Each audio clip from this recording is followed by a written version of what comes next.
B discussing about Indian banking structure. India में banking किस तरह से है, बहुत बेसिक से शुरू करूंगा, but I have added some premium in it, some premium content in it, like the share holding pattern of private banks, PSB और डायरेक्टर का रोल क्या होता है। तो बैंक का स्ट्रक्चर एंड बैंकिंग का स्ट्रक्चर देखेंगे। earlier in all bank exams they used to ask a lot of history based banking questions. It is now outdated. They are not asking when RBI got established, when SBI came into effect, who is India's first bank, ये सब पूछा नहीं जाता है। But हाँ, part of syllabus है तो थोड़ा सा पढ़ेंगे, but we will not go with that easy level. ठीक है, एमसीक्यू आज पर एग्जाम पैटर्न है, बट कंटेंट में थोड़ा सा इजी टू टॉप लेवल में हम जाएंगे। So you all know about banks bridge the gap between the depositor and the borrower. ठीक है, बैंक का काम क्या है, जिसके पास पैसा है भी है, जरूरत से ज्यादा पैसा है, उसका क्या जरूरत है कि वो पैसे से पैसा आएगा, money should earn more money for them, right? So they go to the bank and there is also a safe keeping thing कि कम से कम उनका पैसा जो है वो safe hands में रहे। Second, people need money, people have extra money and people need money, right? So ये gap को वो fill करता है।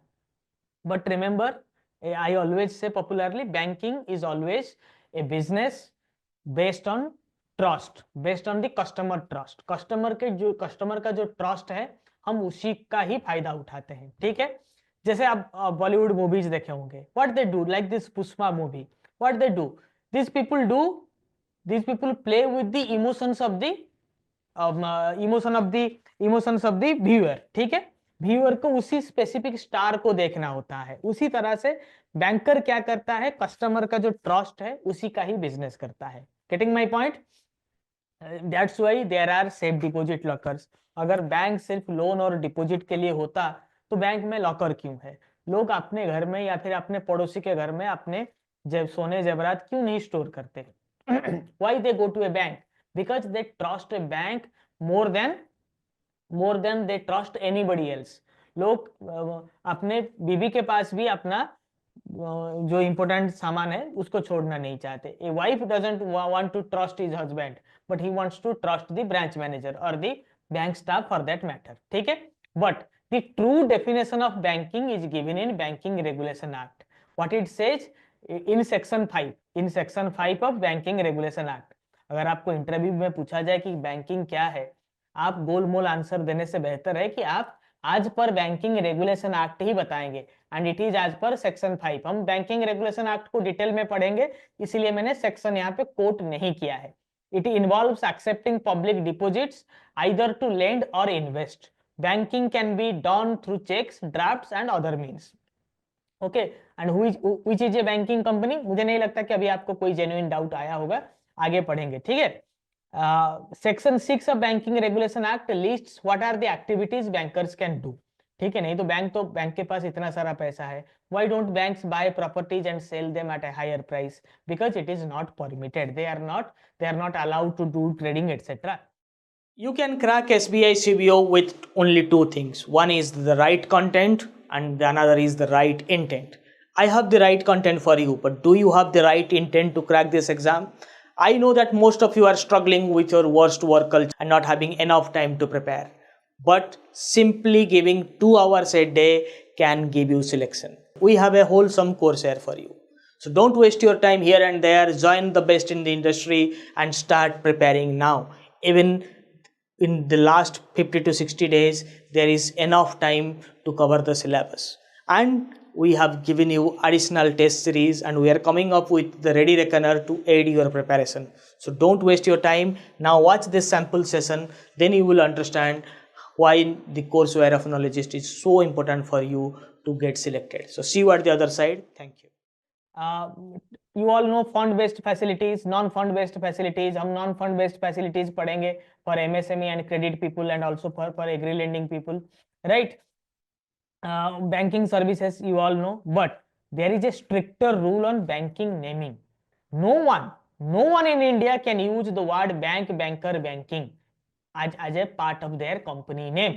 ठीक है, as a part of their company name. We say here at Knowledgist हम तो सिर्फ बैंकर्स को पढ़ाते हैं. Why Knowledgist, why not bankers gist, banking gist, why not like that? Because we can't use the word bank, banker, banking as a part of business. ठीक है, बहुत सारे प्लेटफॉर्म अपने नाम के साथ जोड़ रहे होंगे, but it is not legally right. ठीक है, वो अपने आप को कंपनी भी नहीं बना सकते उसी नाम के साथ, राइट? सो हम नॉलेजिस्ट के नीचे लिखते हैं we produce bankers. It is a tag line, not a company name, but we don't use bank, banker, banking as a part of our trademark name. ठीक है, समझ में आ रहा है आपको? क्योंकि हम तो सिर्फ बैंकिंग में पढ़ाते हैं. ठीक है, आंचल आपने जिस प्लेटफॉर्म का नाम दिया है, हमने कंप्लेन करने के बाद उन्होंने हटा भी दिया है. ठीक है, वो दूसरे नाम से चलाते हैं, वो वाला उनका पुराना नाम है, वो उसको कंपनी नहीं बना पाएंगे. ठीक है, जो भी है, पहले लोगों को पता नहीं था. We are very much aware, मैं बैंकर खुद रह चुका हूं, तो हमने इसको यूज नहीं किया. बिल्कुल बिल्कुल बिल्कुल ऐसा ही होता है. ठीक है, नहीं करना चाहिए. Okay, I am talking about the biggest platform, not this Chunnu Munnu platforms. Banker, banking, ये सब चुन्नू मुन्नू लोग यूज कर सकते हैं. ठीक है, got my point? Got my point? ये कोई यूज नहीं कर सकता. ठीक है, कोई यूज नहीं कर सकता. ठीक है, हाँ, ये यूट्यूब वाले चलाते हैं, आइडिया नहीं है. ठीक है, they are not company, they are not formalised. ठीक है, छोटे हैं तो करते हैं, कोई बड़ी बात नहीं है. हिस्ट्री ऑफ बैंकिंग जरूरत नहीं है, बट फिर भी जान लीजिए वैदिक टाइम से इसका ओरिजिनेशन है. बहुत सारे लोग बोलते हैं कि बैंकिंग जो है, एक बैंकिंग जो है कहाँ से शुरू हुआ था? यूरोप से शुरू हुआ था. ठीक है, बट ऐसा नहीं है. अनिशिएट इंडिया में भी बैंकिंग है. कौटिल्य अर्थशास्त्र में भी 4th सेंचुरी बीसी में, मतलब 2400 साल पहले इसका वर्णन है. बट सम पीपुल से banking is a Latin word. Bank मतलब BANC, बैंक मतलब बेंच होता है. ठीक है, लैटिन में. तो वो लोग क्या करते हैं, it will not be asked. ये सब आगे जो आएगा वो एग्जाम में आएगा, ये नहीं आएगा. बट अंडरस्टैंडिंग के लिए भाई, इन डेप्थ पढ़ने के लिए पहले तो अपना ग्राउंड्स तो क्लियर करने पड़ेंगे ना. ग्राउंड्स तो क्लियर करने पड़ेंगे ना, फिर कैसे आगे बढ़ेंगे? Got my point? ये बैंक जो होता है बेंच होता था, वहां पर बैठकर बैंकिंग एक्टिविटीज किया जाता था, लेंडिंग, ये सब.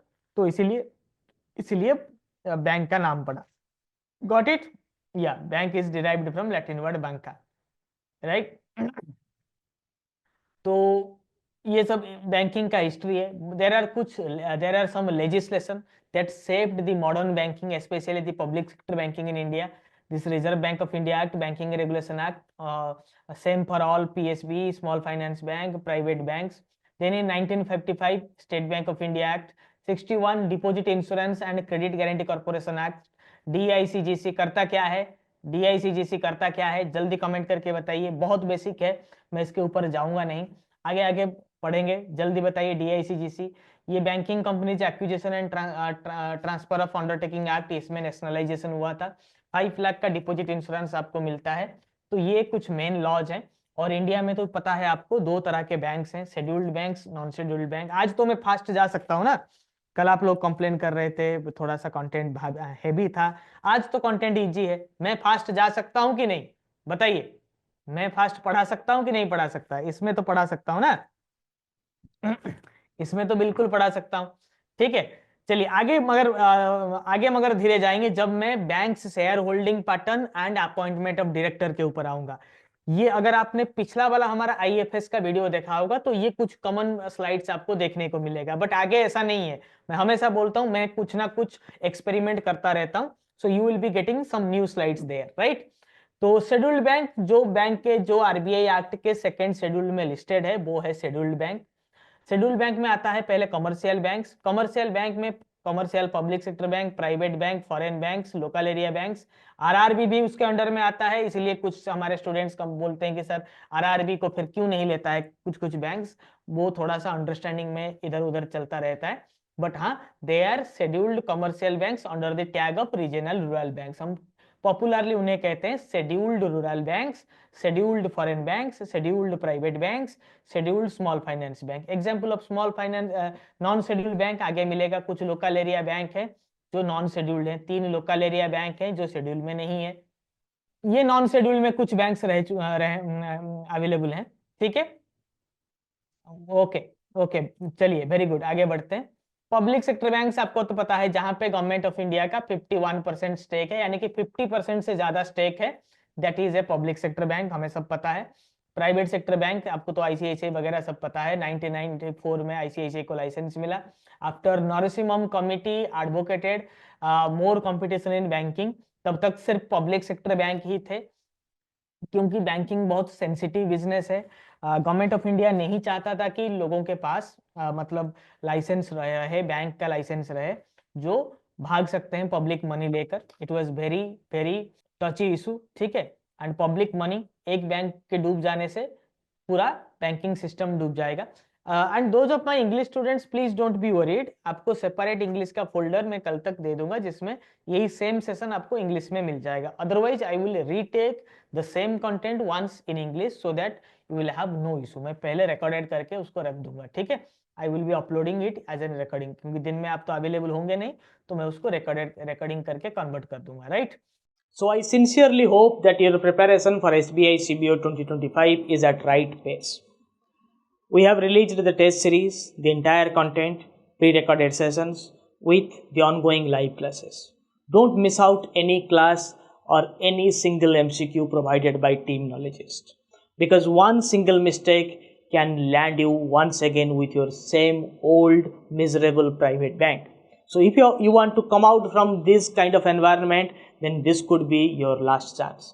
Here is a sample session for the newcomers to watch and introspect what are you currently doing. अगर आप कहीं किसी कोर्स में फंसे हुए हैं, किसी दूसरे प्लेटफॉर्म में गलती से डिस्काउंट देखकर, ये देखकर, वो देखकर आप फंस चुके हैं, तो अभी भी समय है, get out of that and join Knowledgist, the best in the industry. Find the classes. If you can relate with the content, then you can crack this exam too. So see you at the other side of Knowledgist. Thank you.